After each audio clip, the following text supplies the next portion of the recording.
be screwed, feel my own adrenaline. Yeah, I do just what I do, and I hope you let me in, yeah.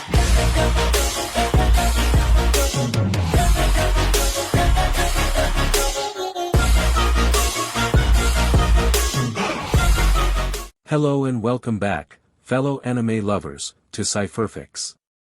I am delighted to have you join us once again in the world of fanfiction and fantasy.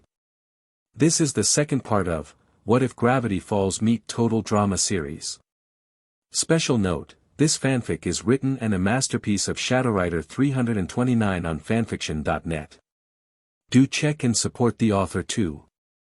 Now smash the like, share and subscribe button for more.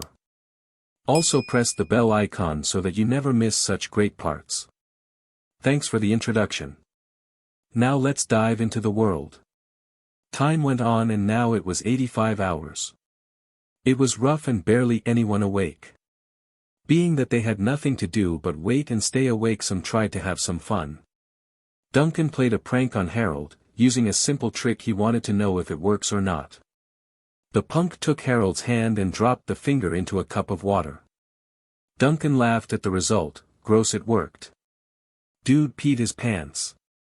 Harold woke up at this and gasped in fear before he covered himself. He quickly got up and ran.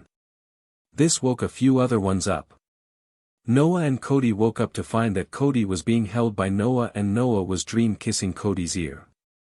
They woke up fully and screamed. They then ran away after that. Only a few teens were awake and still in the challenge.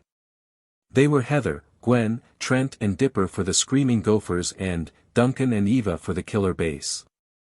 Gwen yawned loudly, "I'd kill for a coffee right now." Chris walked up checking up on them, a paper coffee cup in his hands. "What's the matter with you people?" He took a loud sip. "Come on. Fall asleep already."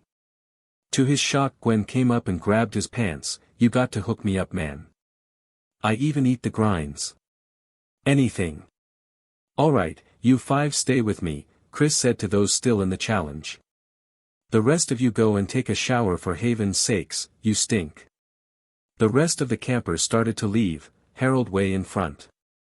Pacifica huffed that she was finally able to take a shower. She felt too sweaty from this challenge. Chris turned to the camera. "I didn't want it to come to this. I said that to Chef Hatchet last night. I said, Chef, I didn't want it to come to this. But darn it, these campers are tough. And so I've come up with the most boring, sleep-inducing, activity I can think of. Confessional." "Oh come on, what now?" Gwen asked before she had her hands on her hips. "You know what? Bring it on." End. Chris held out a book to the five campers.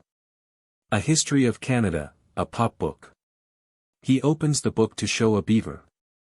Chapter 1, The Beaver, National Symbol and a damn fine hat. The teens groan at this, knowing they will be in for a hard time. Scene change. Speaking of beavers, several beavers were building a dam across a river. One important feature was the fact Owen was sleeping, still naked, on top of the dam. A beaver was slapping his back with its tail and adding mud. "Wow, they weren't lying," Wendy muttered seeing this scene. After their showers and noticing the biggest teammate of theirs was missing, Wendy and Mabel went out to find him. They brought an extra bag of clothes for Owen, but Wendy didn't believe the others when they said he went naked. "I know," Mabel said, but rather than disgusted she was in awe, to be one with the beavers. "So majestic."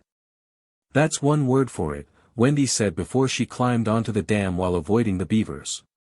Once reaching Owen, she used her foot to push him off the dam and into the water, awaking him up. "Come on big guy, time to get dressed and eat breakfast." Scene change. Chris's new challenge was working. Heather and Eva both fell asleep, and as Gwen looked next to her saw that Trent was going down as well. "Trent?" she asked as he fell to the ground out cold. "Don't leave me." Dipper patted her back. "It's okay, Gwen. Stay strong." But Dipper fell backwards and was out like a light. "Not you too," Gwen said as she and Duncan were the last ones standing as Chris continued to read from the long and boring Canadian history book. Look, I'm going to the bathroom, 'cause I've been holding it for a long time, pal. Duncan said as he definitely felt the call of nature coming. Sure, as long as you don't mind a bit of company to make sure you don't cheat. Duncan just shrugged at Chris' comment, as he didn't care as long as the camera guy stayed out of the stall and let him do his business. Scene change. You still in there? The camera guy asked as he looks at the stall, and it had been a while. He mentally debated whether or not to just say that Duncan fell asleep or confirm since he didn't get an answer. It took more than a little bravery to face the horrible stall and the possible wrath of Duncan, and he seriously hoped that he would be spared. And he was as he opened the door to reveal Duncan with his pants down and snoozing on the horrible toilet, too tired to even care. He had to alert Chris. Scene change. Chris was interrupted on his waiting to be handed a letter, and we have news. Duncan has taken a snooze on the can, so the Screaming Gophers are the winner thanks to Gwen. Killer Base, see you at the campfire ceremony. Scene change. Many of the Killer Base were scared as Eva thrashed the camp looking for something. Where is it? Did one of you steal it? The accusation was hurled at the rest of the group as she continued throwing various things to look for her missing item. No one is going anywhere until I find my MP3 player. Heather walked over, smiling, seeing her plan was working before she wiped it off and came over to the group. Wow, this place is a real mess. Did you guys decide to throw a party without us? Wendy said jokingly as she walked up with Owen and Mabel. Someone stole Eva's MP3 player, Courtney explained to them. Wow, that sucks, Wendy said before they ducked under a thrown suitcase. She need any help? Heather cleared her throat. Is this what you guys are looking for? She asked, holding the MP3 player up. I was wondering who it belonged to. I found it by the fire pit. Eva heard then and went outside. She gasped before she ran up and took it back. Oh, thank you. Thank you. Thank you. Sure thing, Heather said as she walked away. Confessional. Turn a team against their own member. Heather mused with a grin, easiest trick in the book. Static. That was so nice of Heather to find Eva's MP3 player, Mabel said with a large smile. Shows that there are some nice people in this camp. End. As Heather walked away, Eva turned to her teammates. So sorry about this little misunderstanding. Guess no one stole it after all. No one would do that here, Mabel said, shaking her head. We're a team, we don't steal from each other. Wendy nodded. Yeah, next time we can help you look for it if you need help. Eva winced. Yeah, I may have overreacted a bit, she chuckled nervously as the others gave her looks. Scene change. That night the team sat at the campfire as Chris walked up with a plate of marshmallows. Chris went on, there are only 11 marshmallows on this plate. When I call your name, come up and claim your marshmallow. The camper who does not receive a marshmallow must immediately return to the dock of shame, catch the boat of losers, and leave. You will never come back, ever. Chris smiled. The first marshmallow goes to Duncan. The punk got up and got his marshmallow. Bridget, Mabel, Justin, Wendy, Owen, Courtney, Tyler, DJ, Izzy. One by one the campers got up and received their marshmallow. Only Eva and Harold remain. They stared at the last marshmallow looking nervous. This is the final marshmallow of the evening, Chris said, holding his hand out. Eva gulped. Harold bit his lip. Chris smirked, enjoying the dramatic pause.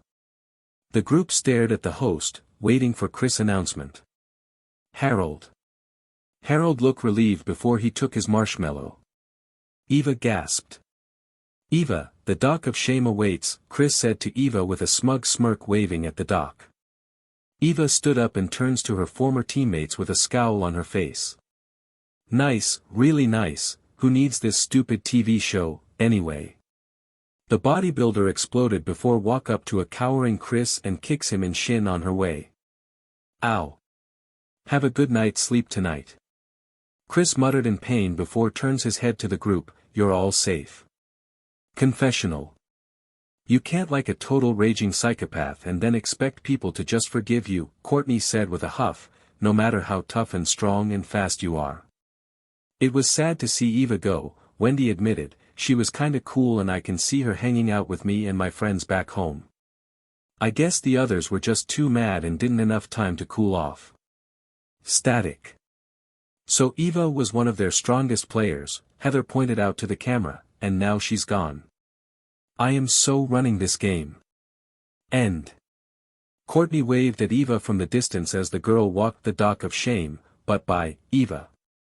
Eva snarled before throw a stick at them, causing them to duck under it. The stick itself lodged itself into a pole. Eva huffed as she got into the boat. Wendy looked at the stick before she said to Courtney, "You deserved that." "I did not." Courtney denied. "You already voted her off," Wendy added, rolling her eyes. "No need to poke the bear any more than you already have." Courtney held her stick with her marshmallow with the others, to the killer base. "And to not coming here again next week." The killer base smiled and nodded, all of them raising their stick up to match Courtney's. Scene change. The day after the Awakeathon challenge, the two teams sat at their tables in the main cabin. Both teams were tired, but the killer base even more so, with them yawning, nodding off and some laying their heads. The only ones that wasn't like that was Harold, who was missing, and Mabel, who was drinking something from a pitcher not far from her. "Duncan," said Punk, opened his eyes and lifted his head hearing Chris call out his name, "You look like CRP, dude." "Stick it," Duncan muttered before laying his head back down.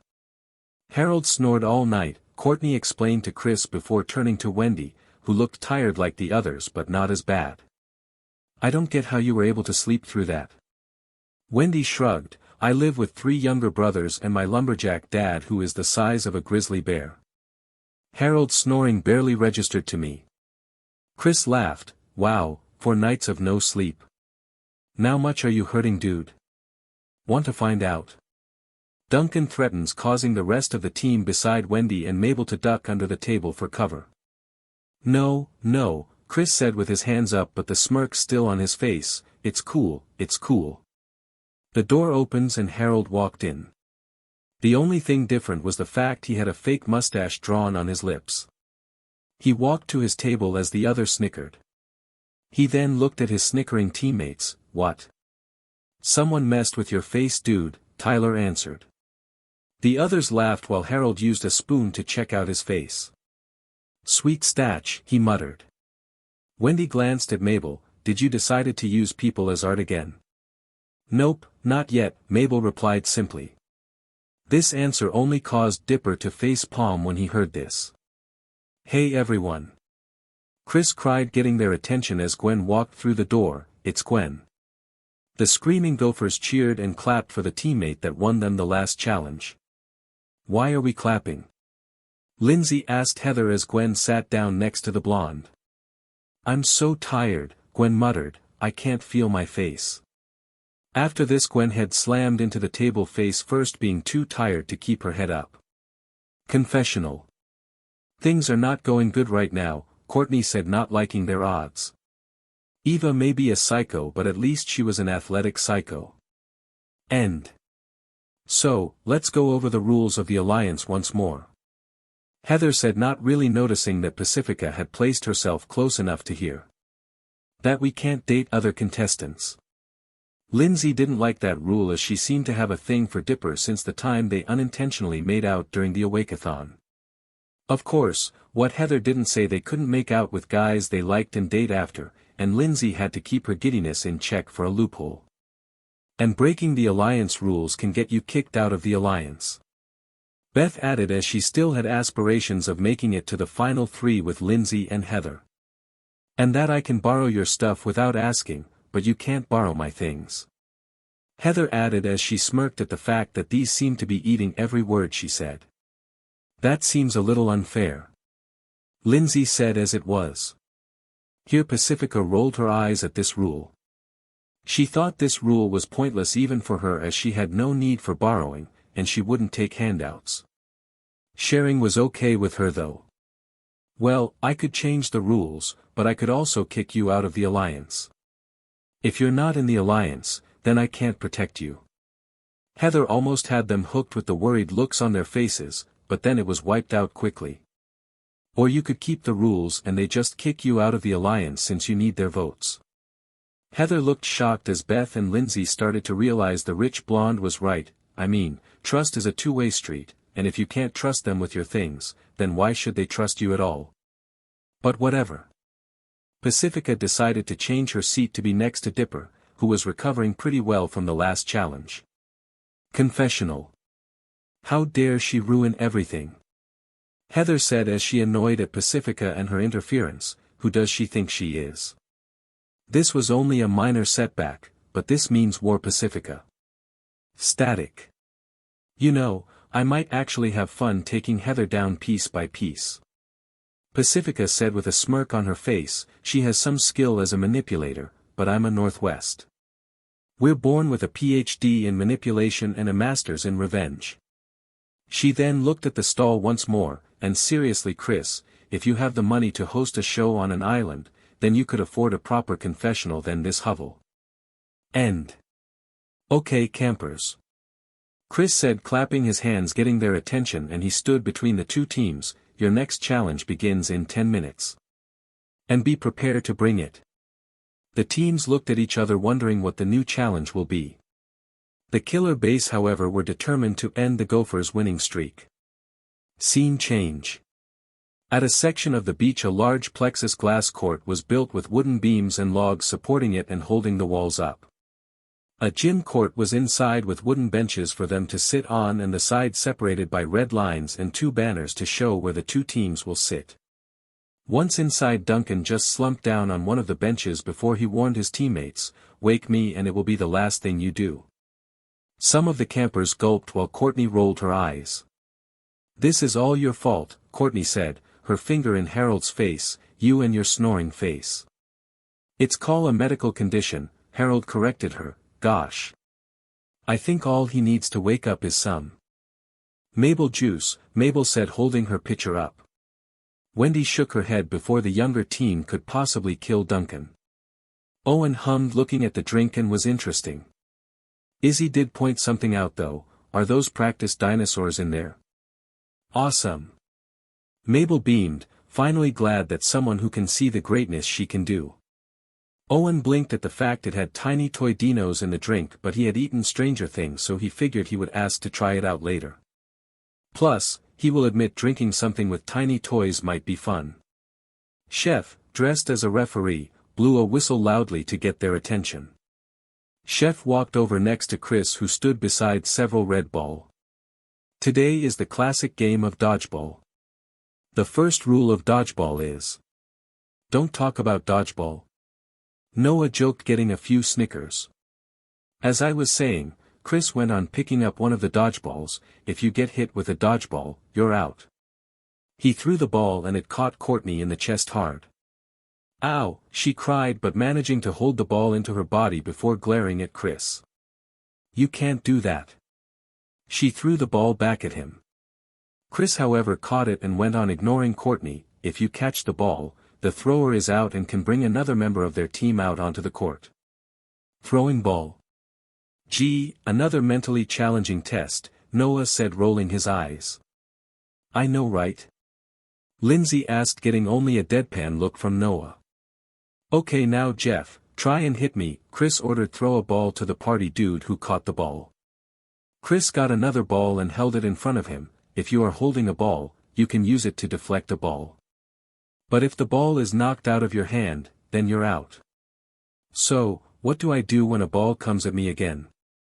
Lindsay asked, confused. "You dodge," Chris cried as Jeff threw the ball at the host and the host deflected it. The ball rocketed forward and smacked Lindsay in the face. Everyone winced as Lindsay fell to the floor from the hit. "Oh," Chris also winced, seeing the hard hit before he chided, "You were supposed to dodge." "Ow," Lindsay getting up and holding her head where a bump was forming. "Right. You okay?" Dipper asked her. "Yeah, thanks," Lindsay said with a smile. Mabel noticed this and grinned as well, even more so when Pacifica narrowed her eyes slightly at Lindsay. Confessional. I've seen how Lindsay looks at Dipper and she likes him, Mabel said happily, almost squealing. And as the perfect matchmaker I will help them get together. Either Lindsay or Pacifica, since I can tell she likes him too even if she won't admit it. She hums and taps her chin in thought, would it even be a better matchmaking talent to get both girls to go out with Dipper? End. You gave 1 minute till game time, Chris said, only 5 players on the field at once. Decide who's going first. The team split up to their sides and Heather took the lead. Okay, we can't get lazy. The killer base are going to be trying extra hard to catch up. Who wants to sit the first one out with Sleeping Beauty here? She was pointing at Gwen, who just yawned, not really fighting Heather at this. Alright, I'll do it, Noah said as if he was being begged to do it. I'll volunteer. Let's see you keeners get out there and dodge. Round 1. The first round was ready to go with Tyler, Harold, DJ, Courtney, and Mabel representing the killer base, and Lindsay, Lashana, Heather, Trent, and Jeff representing the Screaming Gophers as they were ready to rumble. Pacifica just stayed close to Dipper and let him and Gwen sleep off the rest of the Awakeathon. Oh yeah. Killer base for the win. We are going to bring dinner to the table and eat it. Tyler said as the Screaming Gophers were confused and Mabel just shrugged at the weird comment. Let's get ready to dodgeball. Chris said as Chef started the match and the teams scrambled to get the ball. The 2 teams cheered in the bleachers as the 10 teens gathered the ball up. Trent, Jeff and Heather were some of the first to gather the ball, as did Courtney, Tyler and DJ. Both teams stood ready, seeing who would be the one to make the first throw. Trent was the first to act when he finally winds up and threw his ball at Tyler. The jock dodged it before he glared at Trent. Tyler then surprised them by spinning in place with the ball in hand before he stopped and threw it. However, it was way off and his ball smacked Izzy on the bench. That'll smear the makeup, Chris joked with a chuckle. Nice job, Courtney said sarcastically, handing Tyler another ball. Now let's see you hit someone on their team. Jeff, however, wasn't going to give him a chance as his ball flew and smacked Tyler right in the face. Chef blew his whistle while the Screaming Gophers cheered. Chef blew his whistle again and the game went back into play. Time to unleash my wicked skills, Harold stated, grabbing a ball. Lashana was not impressed. Oh yeah, she took a step forward with her arms crossed, then bring it, string bean. Let's see what you got. Harold took a pose before he jumped forward, and spiked the ball. Everyone was quiet as the ball bounced high before it came down and rolled to Lashana's feet. Lashana picked it up and gave Harold a look. Harold ran for it, screaming like a little girl, before he was hit in the back of the head. Chef blew his whistle as Lashana gave out a huff, and that's how we roll. Mabel held her ball before she swung back for her throw. Lindsay stepped by her teammates and held a ball up. Can someone remind me what I'm supposed to do with this again? No one could reply as Mabel's ball smacked into the ball she was holding and both ball hit Lindsay in the face. Lindsay was knocked to the floor, giving a small ow in pain. Mabel high-fived her teammates while Wendy called out, "You go girl." Lindsay sat back down on the bench next to Dipper, who was waking up more.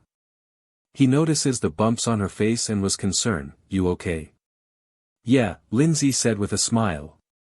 Heather narrowed her eyes at this and didn't even notice that Courtney was aiming to get her out by throwing a dodgeball. However, Trent saved Heather from getting beamed in the face by catching the ball and also got Courtney out. Gwen yawned as she was sent in. Stepping up behind Owen, Trent threw his ball but DJ dodged it. He returned fire but Trent ducked, but DJ's ball hit Gwen instead and knocked her over. DJ winced at this. Sorry. Oh, it's cool, Gwen said as Trent helped her up, trust me. With Trent's attention on Gwen, he didn't notice the ball coming at him until it was too late. A quick ball throw from Mabel and Heather was out as well. Now it was Jeff and Lashana versus Mabel and DJ. Lashana and Mabel both threw their ball but ended up getting each other out. Jeff and DJ locked gazes, each determined to get the other out. DJ held the ball up before he threw it hard at Jeff. Jeff, however, surprised them by taking off his hat and using it to catch the ball. The screaming gophers cheered when Chef blew his whistle to signal the end of the round. "Alright, I had a slow start, but I can totally dominate this game," Tyler said as he was pumping and psyching himself up for the sake of winning. "Just give all the ball to me." "Alright, fine, but you better not mess up this time," Courtney said as she was okay with it and then started working on deciding who would be in the next round. "So, I'm just going to go in, you okay Mabel?" Wendy asked as Mabel was okay with it. "Sure, I've got some matchmaking to do." The others were confused as Mabel was plotting her matchmaking schemes with the screaming gophers. "Alright, so who's going in this time?" Heather asked as she waited for volunteers, and got not one but two. "I'll go in. I think I got enough sleep," Dipper said with a slight yawn as he was willing to get in and help. It wouldn't be as bad as past dodgeball experiences where almost everyone would gang up on him immediately at the start. "I'll play too," Pacifica said, and she wanted to make sure that Lindsay and Dipper kept a decent distance. Lindsay raised her hand as well. "I'll go back in too." That made 3 as all that was left was deciding who else to go in. "You know, you guys did such a good job last round that I'll sit this round out too," Noah said as there was still deciding the last 3 before the time limit was up. Round 2. Killer Base 0. Screaming Gophers 1. The round was about to start with Dipper, Pacifica, Beth, Lindsay, and Heather representing the Screaming Gophers. Representing the Killer Base were Tyler, Owen, Wendy, Courtney, and Harold. To the Screaming Gophers' surprise when the round started, Tyler held all the ball on their side of the court. Tyler smirked at them before he spun in place holding the ball. One ball went flying and hit Chef in the stomach, which the man caught after the hit and growled at the jock. Another ball nearly hit Chris in the face if he didn't duck in time. "Hey! Watch the face, dude!" Chris screamed to Tyler. The next ball flew and nearly hit the sitting Screaming Gophers. They dove for cover but none of them were hit. The last ball went flying and hit Lindsay right in the face.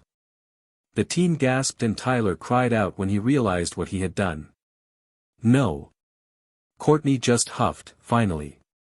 Dipper knelt down to help Lindsay. "Hey, are you okay, Dipper?" Lindsay asked as he helped her up while Lindsay rubs her face. "How's my face?" Dipper winced slightly, not sure what to say. Pacifica glanced over and winced too. Her face was all bruised up and they saw her cheeks and eye were swelling up slightly. Dipper gave her a nervous smile though. "It's really not that bad. You still look great." "Ah, thanks," Lindsay said softly. Wendy was watching this as she recovered one of the ball.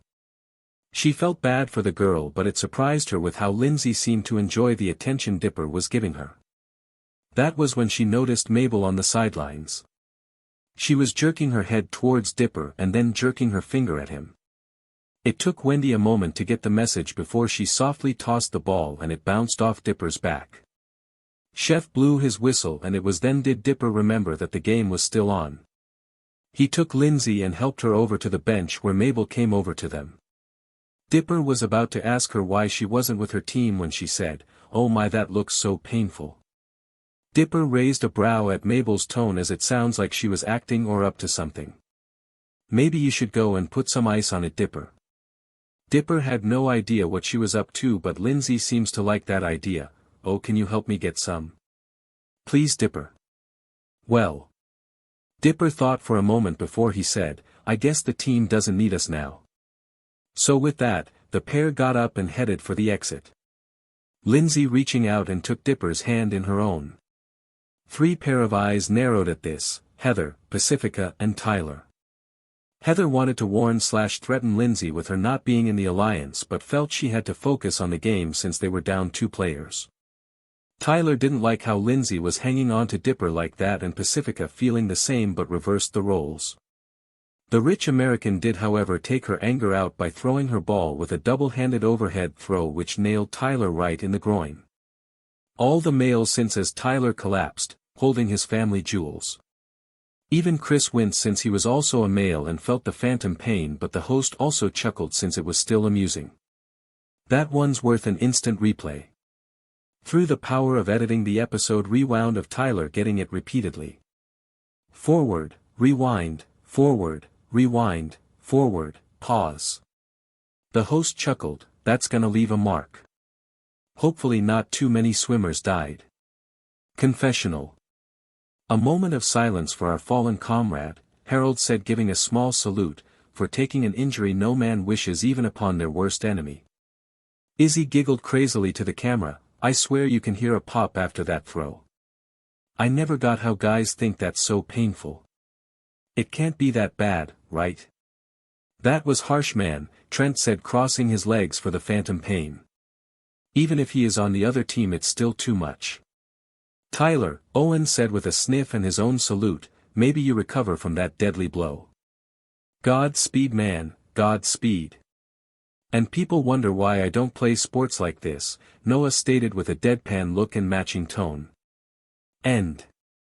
Great Gatsby, that is it.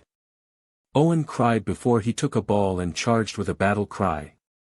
The ball flew and smacked Heather in the head and got her out.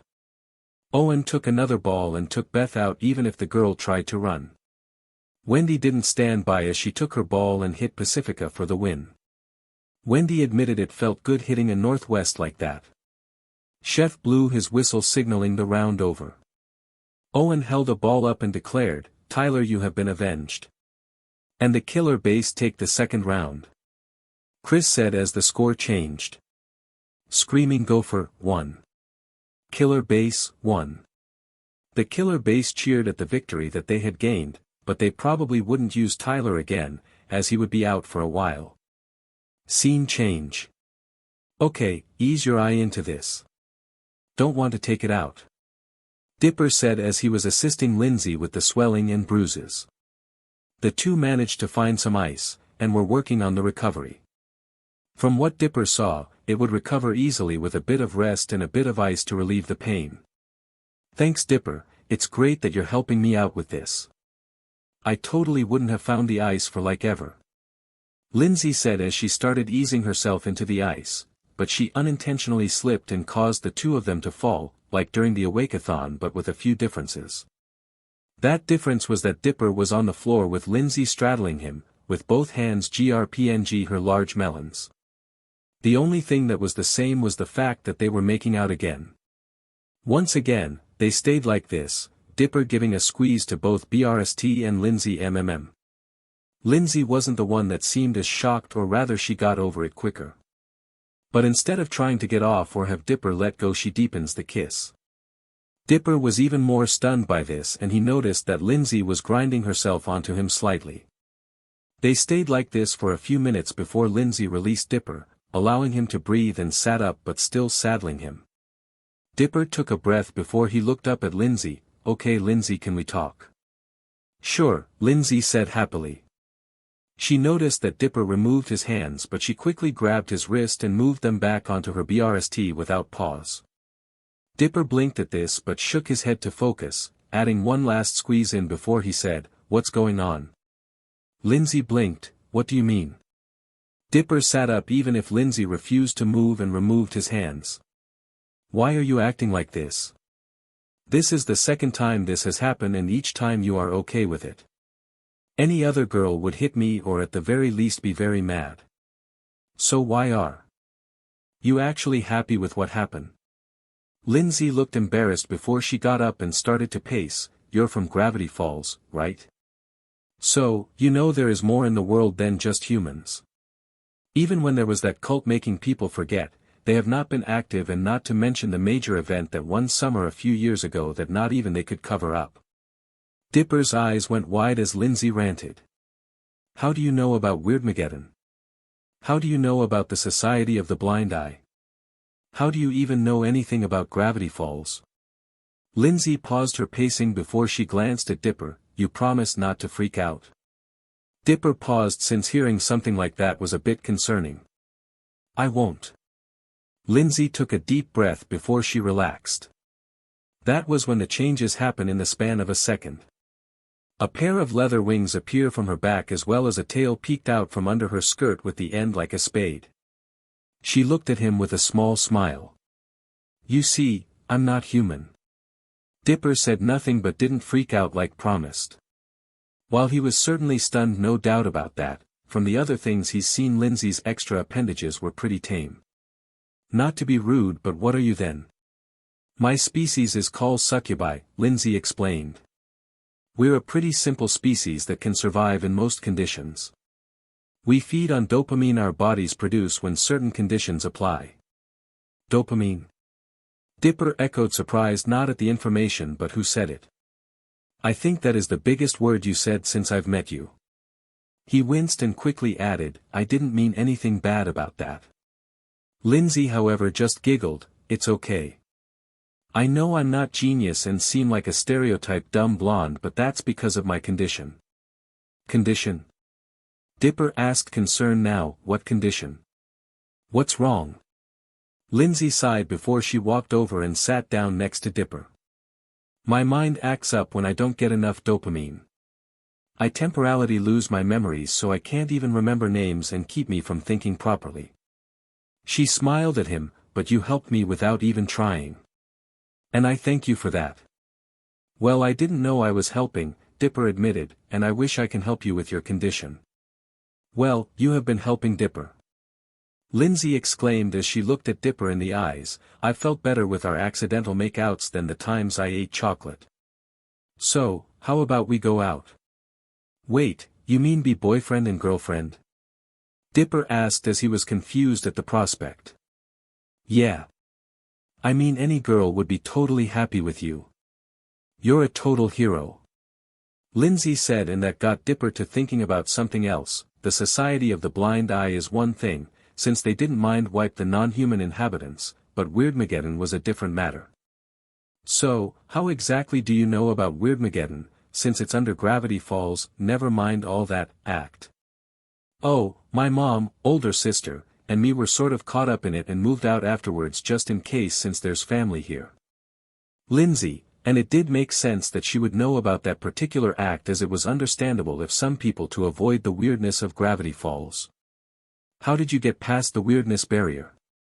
Dipper asked her. I mean, it stopped even Bill Cipher from leaving Gravity Falls during Weirdmageddon. My mother is really smart, Lindsay explained. Not as smart as that six-finger scientist guy my mother avoided when he was studying Gravity Falls, but smart enough to know how to get past the barrier. She just never did, since she didn't have a reason to, and it was safe for our family. When Weirdmageddon came, we stayed hidden behind a magic barrier to protect us. Mom was worried if we tried to leave we would get caught, or worst, allow everything to get out to the rest of the world. Wow, Dipper said, amazed by this. To think Great Uncle Ford missed this. But she was at least able to keep Bill from getting out. He looked at Lindsay, who raised a brow at the mention uncle and how Dipper thought of her mother. He's the six-finger scientist, but he's that bad of a guy. I'm sure he would have liked to interview your mother. Well, she's single now, so she might be interested if he's good-looking, Lindsay said with a shrug. But even if she was worried before about him, I'm not, so you don't have to worry about me. Okay, Dipper said unsurely, and decided his answer to the sudden suggestion. I guess we could be a couple, if you don't mind me asking a bunch of questions about succubi for research purposes. Lindsay raised a brow at the request but shrugged and said simply, sure. Scene change. Okay, this is really bad, Courtney said, sitting on the bench with her team. One more game as we lose the whole challenge. It was true. After the killer base managed to get the first win, they ended up losing the next match. But it wasn't for a lack of trying, since Wendy, Owen, and Mabel were in the round. However, the Screaming Gophers knew those three were their best players and worked to take them out first. Owen was the first to fall due to his size and unable to defend himself as he was arming himself for a throw. Wendy was double-teamed and unable to block all the ball heading her way, and Mabel was tricked by Heather when the queen bee lobbed a ball into the air. Mabel got under it to catch it and didn't see the other ball that hit her chest. Needless to say, it didn't look good for them. We can't let that happen, Courtney said, determined. We need more than Owen and Wendy.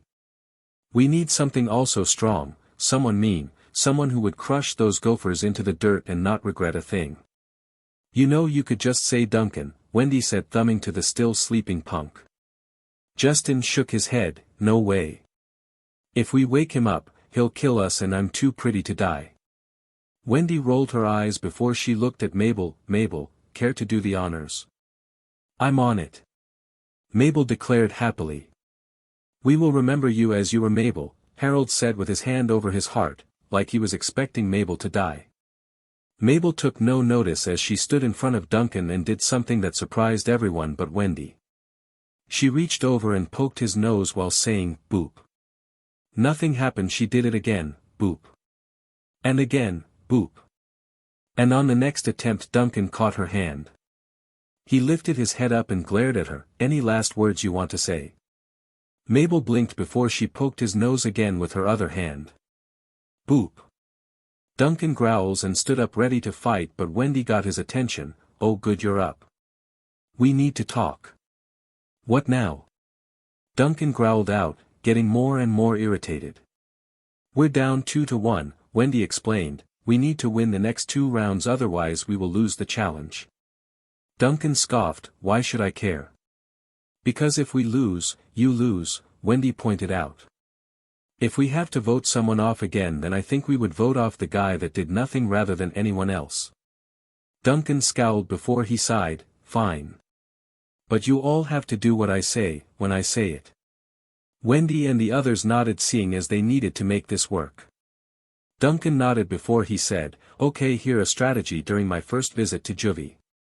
It's called Rush the New Guy. Round 4. Killer Base 1. Screaming Gophers 2. Duncan stood between Courtney and Wendy while Mabel and Izzy stood not far from them.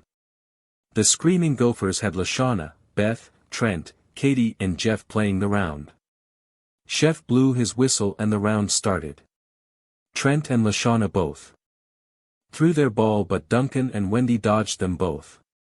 Mabel scooped them off the back wall and passed one to Duncan before everyone, but Izzy held a ball ready. As one, they all threw the ball, which soared right at Jeff. He had nowhere to dodge and was taken out easily. He lay dazed, wondering what happened. When Chef blew his whistle again, the killer base did the same move, getting Lashana out, then Katie, Beth and finally Trent. The killer base cheered with their new victory. Only one more round to go. Killer Base 2. Screaming Gophers 2. Come on people, Noah said, barely looking up from his book, put some effort into it. The others just glared at him before Lashana noticed something. Where's Heather? You think she would be here to yell at you? She went looking for Lindsay and Dipper, Beth explained, wondering what they were doing right now. Scene change. Dipper and Lindsay were walking back, after the swelling on her face went down, chatting a bit. Dipper did ask the occasional question, and Lindsay answered to the best of her ability, but they wound up talking about other things. You listen to Icelandic pop group Baba? Lindsay asked as Dipper admitted it. Yeah, in fact it's one of the few things I smuggled here. Eva caught me singing along to the song Disco Girl. Dipper was still embarrassed by that, but he probably would have been okay with the bodybuilder girl. He's dealt with similar stuff with one of Mabel's friends and Wendy's dad. That totally sucks that she ruined your private time. I mean, everyone's totally needs their private time. Lindsay and Dipper would try to talk more, but were interrupted by Heather. And what were you two doing? Heather looked mad, but in a more jealous situation.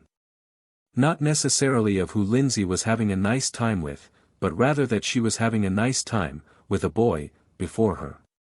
Just talking, Dipper answered, crossing his arms. Is that a crime?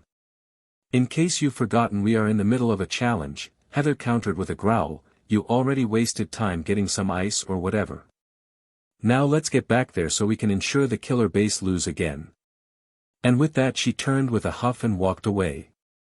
Dipper glanced at Lindsay and saw she was conflicted. Come on. We should be getting back anyways. Lindsay nodded before they headed off again, this time towards the dodgeball court. They entered the court as Heather asked them, how are we doing? Noah didn't even look up from his book as he says, sports, not my forte, remember? Heather narrowed her eyes. You know you can give it a shot and pretend to care.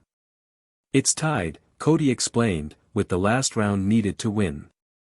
Heather growled, clearly not happy with how it is going. Okay, that is it, the final tie-breaking game. Chris announced to the camera. Go, team, go. Noah cheered with dull tone. Gophers, base, let's send this sample to the lab and see what you're made of. Chris said with grin. Final round.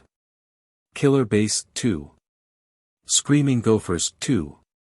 Chef blew his whistle and the round started. For the Killer Base it was Duncan, Mabel, Owen, Courtney and DJ, while for the Screaming Gophers it was Heather, Lashana, Gwen, Cody and Pacifica. Come on people. Heather ordered her team as they grabbed their ball. Quick feet, fast hands. They started to throw the ball, each other working hard to get the final victory needed. The result was many people going in and off the court as outs were made and players were let back in. For the Screaming Gophers however, only one player has yet to move onto the court. Knock them out, throw them out. Noah said, in a dull tone and not even looking up from his book. Due to this he didn't notice a ball going off course throw by Tyler nonetheless and smacked him right in the face and out of his seat with a sharp "ow." Heather smirked from her spot right next to him. I guess sports aren't your forte. The game went out with more players getting out and just as many getting back in. Harold looked bummed out since he was mostly sitting on his team bench for most of the round. But he looked up when he felt someone tapped his shoulder. He looked to see Mabel smiling at him and offering the ball, showing that the nerd was back in the game. Harold accepted though Duncan wasn't amused, back of the court princess. A ball flew and smacked Courtney in the face while Gwen cheered. Lashana laughed aloud. Oh, you messed with the wrong white girl. The ball then hit her in face, sends her back to the bleacher. One ball sped towards Gwen but Cody dove to take the shot for her, but he dove too quickly and ended up taking the dodgeball to his family jewels. Duncan threw a dodgeball at Gwen just as she threw her ball. The two ended up taking each other out in the end. Only 2 players were on the field. For the Killer Base, it was Harold and for the Screaming Gophers it was Dipper. Seeing this the Screaming Gophers cheered seeing they now had this game since Harold showed before he could not throw a ball far. Good night Harold, Duncan said seeing that Harold had no chance. Harold stared at Dipper before he narrowed his eyes and took a stance get ready. He ended with a come at me gesture. Dipper was surprised at that before he charged at Harold. Dipper threw 2 ball, one after another before winding up for another throw. Harold jumped over the first ball, doing a near split, before he landed and twirled and dodged the second ball with his hands like a dancer or ballerina. With that pose Harold leaped over the next thrown ball and landed easily with a grin. Dipper had his arms steady before he threw the last ball hard at Harold. Harold leaned back as the ball flew over his chest in moments straight out of Matrix. The ball bounced off the back wall as Harold straightens up no problem. The Screaming Gophers froze and even Noah dropped his book in shock. Whoa. Time out, Courtney called before Harold sat down on his team bench. Man, that boy got some dodge, Duncan complimented surprisingly enough. Where'd you learn to do that? Figure skating, Harold answered. Somehow, I am not surprised, Wendy said though she was grinning. Harold, that was awesome, Tyler said before he told him, but dodging is not enough. He's right, Courtney said, to win this you either have to throw him out dash. Which we know you can't do, Duncan butted in. Or catch the ball, Courtney finished. Can you do it? Harold smirked, definitely. Chef blew his whistle and the game started again. Harold stood ready, his arms open and bouncing on his toes to move. Dipper noticed he looked even more ready to catch the ball rather than throw him out. He knew he had 2 choices, throw the ball hard enough to break through Harold's grab or let the ball be caught and lose the game. Dipper didn't like either option since it was a game of chance then. However, one thing he didn't notice in the game when it concerned the dodgeball. They were still considered live until they are caught or they hit the ground. With a plan in mind Dipper dove off to the side before he threw the ball as hard as he could at the angle he needed. The ball flew right past Harold. Could smirked at Dipper. You miss. Did I? Dipper asked him. Harold behind you. Wendy called out warningly. Harold quickly turned to see the dodgeball speeding right at him, having bounced off the wall behind him, and struck him right in the face. Harold fell, slightly dazed from the unexpected throw. The ball didn't drop however as it bounced off Harold with minimum energy lose and hit Chris. Right in the pages. He called out in pain before he fell to his knees. Everyone gasped before the screaming Gophers ran onto the court and lifted Dipper up as they cheered. The killer base were silent since they realized they lose yet again. However, the cheering stopped when Chris groaned out, the killer base win. What? The team shouted, not expecting this. But Dipper got Harold out. Heather declared, pointing to the shocked nerd. Correction, Chris groaned again, he hit the wall before he hit Harold. That ball was not live, so Harold was still in. And since the rest of the screaming Gophers got onto the court while the match was still going on, that forces them to lose the round. He then turned to the stunned killer base and declared, so the killer base are the winners of the dodgeball challenge. Confessional. That was a BS move and I should know. Pacifica said as she glared with enough force that anyone would be scared. Static. That was completely unfair. Heather was very angry as she looked at the camera. That should have been a win, and since when were the ball not live after hitting the ing wall? Static. I feel kind of bad for the win. Wendy said as she looked definitely guilty. I've played dodgeball, and that's not how it goes. Static. The dude hit me in the pages. Chris said as he looked a little smug, and revenge doesn't have to be big. Just enough. End. I can say this loss was due to a lack of teamwork. Noah said as he walked away, never noticing that there were a lot more glares towards him for doing nothing. At least Dipper would have won them the game, if Chris hadn't said it wasn't live and said the team was at fault. Scene change. This time the screaming Gophers were at the campfire as everyone was ready to hear who was voted off. Screaming Gophers, welcoming to the campfire ceremony. When I call your name, come get your marshmallow. Chris said as he looked at the group and before starting to call them off one by one. The first marshmallow goes to Cody. The teen grinned and walked to take his marshmallow, which he quickly ate. Gwen, Pacifica, Trent, Heather, Beth, DJ, Lashana, Lindsay, Katie and Sadie, Jeff. All that was left were Dipper and Noah. Noah sat with his arms crossed and looked confident. Chris grinned, the final marshmallow goes to Dipper. Noah gasped while Dipper grinned and got his marshmallow. What? Are you kidding me? No one answered before Noah stood up. Alright, see if I care. Good luck because you voted off the only one with brain on this team. All he got was his former teammates throwing their marshmallows at him. You need to learn a little thing called respect. Lashana said, crossing her arms, and glared at the bookworm. The rest cheered while Noah huffed, whatever, I'm out of here. The campers walked away as Chris spoke to the camera. Alright, so it wasn't the most dramatic campfire ceremony ever, but I still get paid. Haha. Bonus. Chris coughed. See you all next time with even more drama on Total Drama Island. Scene change. The sun rose a few days after the last challenge and a cry could be heard from the girls' cabin for the screaming Gophers. Okay, this is so way beyond bad. Lindsay's whine waked Gwen up and the goth girl turned to her as the bombshell checked her empty tubes. I'm out of suntan lotion, already. Whoa, that's tragic, Lindsay. Gwen said sarcastically. I have to work to keep my tan up, Lindsay said, not catching the sarcasm. I have to keep looking good while I'm here. Gwen however ignored her as she pulled out a mirror and patted down her hair in the back. Lindsay walked over and asked her, which do you think Dipper will like more, with or without tan lines? Gwen blinked at the question before she turned to look at the girl. Outside the loudspeaker hummed and blasted sound, shooting out a seagull that made a nest in there. All right, campers, enough beauty sleep. Chris' voice rang out of the loudspeaker. time to show us what you're made of, meet me at the stage. Scene change. The campers sat together on 2 wooden bleachers in front of a stage with several lights around it.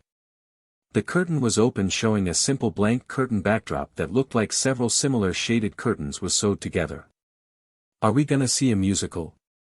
Lindsay asked her new boyfriend as they sat down together. I love musicals, especially the ones with singing and dancing. Trent winked at Gwen after he sat down next to her, causing the goth to smile slightly. Cody noticed how Trent had Gwen's attention and tried to copy his pose, leaning back with his hands behind his head and legs crossed. However, Cody leaned back too much and ended up falling into the space behind him. He tried to get himself unstuck but quickly got back into the pose despite his position when Gwen looked his way. Wendy noticed this and chuckled, reminding her a bit of how Dipper tried to play it cool when he was crushing on her. Heather noticed this and frowned, with a plan starting to form before turning and narrowed her eyes at Lindsay, who was smiling and talking with Dipper. Pacifica glanced at Heather and followed her gaze, to which she also frowned before she huffed and sat on Dipper's other side. Chris walked onto the stage with a smile. Welcome to our brand new, deluxe, state-of-the-art outdoor amphitheater. Pacifica glanced at the amphitheater and saw it did not match the description of what Chris said. Chris went on, pointing to the cameras. This week's challenge is a summer camp favorite, a talent contest. Yes. Awesome. Owen cheered, pointing at Chris, while the rest of the campers perked up at Chris' revelation. Each team has 8 hours to pick their 3 most talented campers. The host explained, these 3 will represent them in the show tonight. Sing, dance, juggle. Anything goes, as long as it's legal. Here he gave Duncan an "I'm watching you" look. The punk himself snapped his finger at the missed opportunity. Wendy glanced at him before she asked, some rule breaking I take. You know it, Duncan admitted with a smirk. Cool, Wendy said, holding her hand, and got a fist bump from the punk. I can respect that. Getting back on track, once you perform you will be judged by our resident former DJ, VJ, and rap legend, Grand Mstr Chef. Chris motioned to Chef, who was sitting in the chair and looking over things. He will judge your performance with the Chef-o-meter, the team that gets the most points win. He pointed above his head, and at home a scale of Chef-o-meter was shown. It looked like a wooden spoon with Chef's face in the ladle part and the handle split into sections to show the score. Question: are group performances allowed?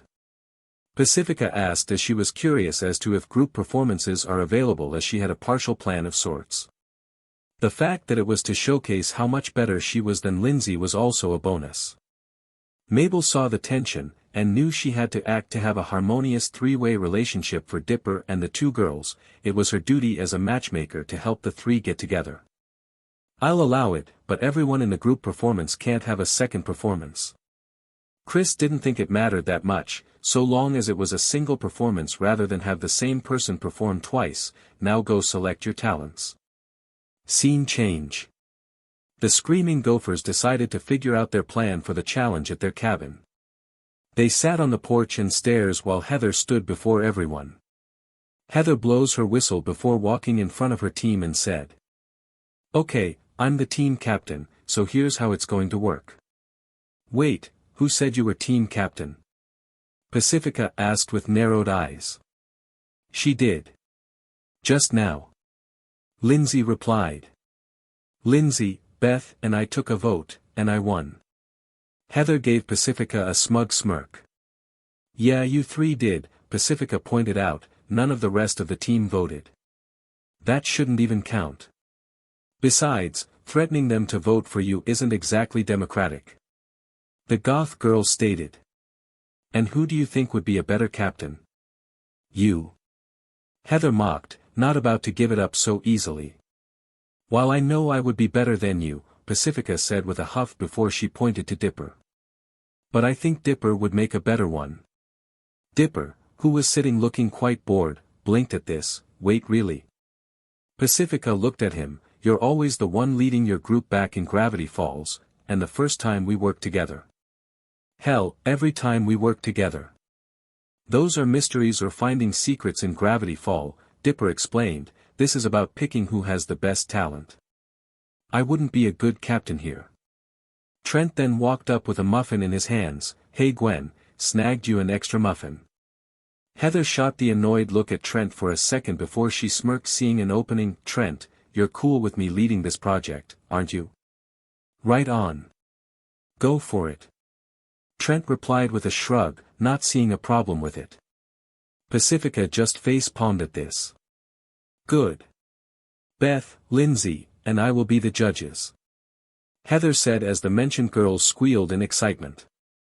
Whatever, Gwen deadpanned, seeing she had nothing to gain from fighting. Okay, who's first? Heather asked the team. We will. Katie and Sadie said together, holding a boom box. Heather walked over and sat next to Lindsay as the two best friends stood ready before them. They placed the boom box down, pressed the button. It started playing, to which Katie and Sadie began dancing too. The problem was neither girl was any good. They were dancing not in rhythm to the music and even with each other. The dance ended with them posing on the ground, both different, with Katie sitting and Sadie doing the splits. Everyone just stared before Heather said, yeah, no. Pacifica said nothing as she actually agreed with her. Scene change. Over with the killer base. The group was starting to audition for the challenge. Courtney was leading the group for the challenge and was judging with Bridget and Harold. Owen stood before his team holding a large bottle of soda. He started to chug it down fast with large gulps. Owen was finished and threw the bottle away. Then what he did surprised them. A B C D F G H I J K L M N O P Q R S T U V W X Y Z Z Z Z Z. Owen managed to burp the entire alphabet, in one burp, in about 5 seconds. The guys cheered and called out to Owen while the girls gaped at him. Well, actually two girls weren't included, as Mabel was also cheering while Wendy laughed hard at the performance. Way to go, man. Tyler called, getting up and giving the large male a high five. Owen laughed, happy to get it down in one go. Courtney however popped their bubble. Well, you're not going to do that in the contest. That's disgusting.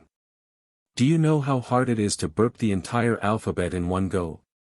Harold asked her. It's not that hard, Mabel objected, getting everyone but Wendy to look at her. Excuse me? Courtney asked, afraid she had misheard Mabel. Mabel however took it as a challenge and took another bottle of soda, admittedly a lot smaller than Owen's, and started to chug it as well. Everyone stared when Mabel finished before she pats her chest. She nodded before she took a deep breath and repeated the performance. Everyone stared before the guys cheered again while Owen lifted Mabel onto his shoulder, the female twin looking very pleased with herself. Courtney gasped while Wendy was laughing even harder, rolling on the ground holding her sides. Owen chuckled, that was awesome. We should do a duet.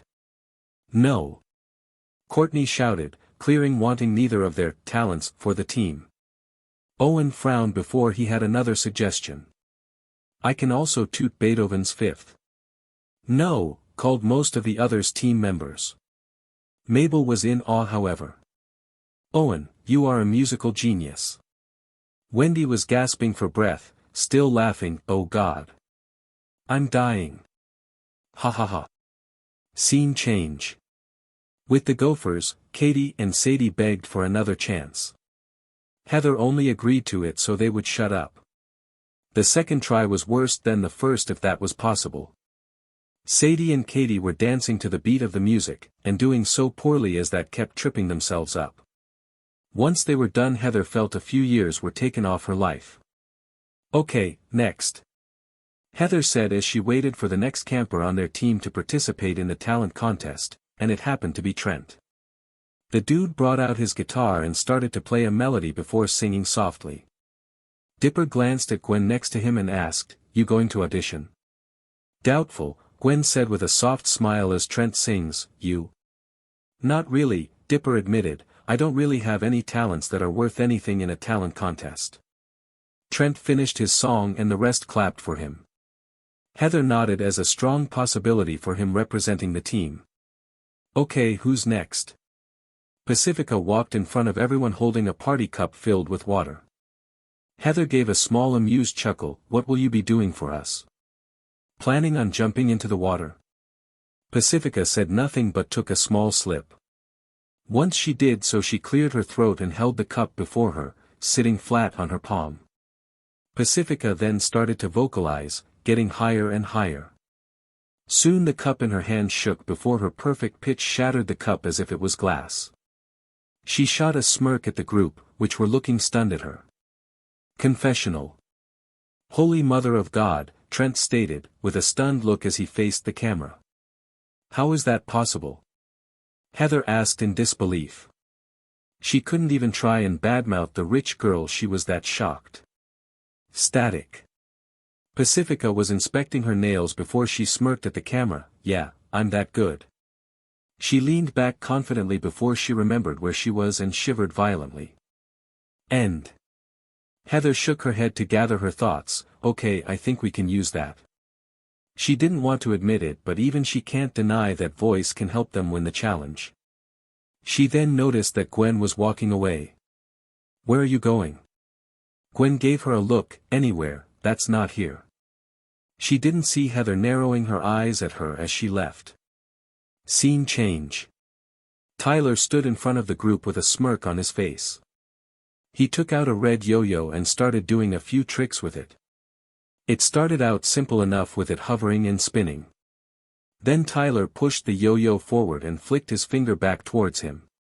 However, the yo-yo spun around him and in seconds was standing up, with the yo-yo string wrapped around him and the yo-yo hanging limping over his head. Courtney faced palmed while Chris, who was passing them, muttered to the camera, "Man, that is weak." Scene change. Heather was in her ballerina outfit and performing a routine. She danced on her toes before she leaped over her teammate's head. She spun around before she poses with a leg in the air. She finished and bowed and her teammates clapped politely for her. "Thank you," Heather said, pleased with herself. Seeing Beth and Lindsay were still clapping, she cleared her throat and the two remembered their K. "I vote for Heather to be in the contest," Lindsay said, to which Beth nodded, "I second that." Heather gasped as if surprised and stated, "Guys, that's so sweet." She turned to the others, "Okay, I guess I'm in. Why doesn't everyone take 5? The screaming gophers broke apart. Lindsay was walked after Dipper, hoping to use this time to be with him and help her make more dopamine. But before she could walk too far, Heather pulled her back by the arm. "I need you to do something for me. Can you keep a secret?" "Yes," Lindsay said happily, "expect when my condition is acting up." "What condition?" Heather asked, since this was the first she heard of this. Lindsay realized what she said before she added quickly, "Nothing." She decided the first chance she gets she needed to see Dipper. Heather narrowed her eyes for a second before she pushed from her mind, not thinking much of it. She hands Lindsay a walkie-talkie. "Gwen's up to something serious. I want you to follow her and report back to me." And with that she pushed the blonde towards the wood where the goth was last seen heading. So alright folks, that's all for today. Stay tuned for part 3. Do subscribe, like and share for more such videos.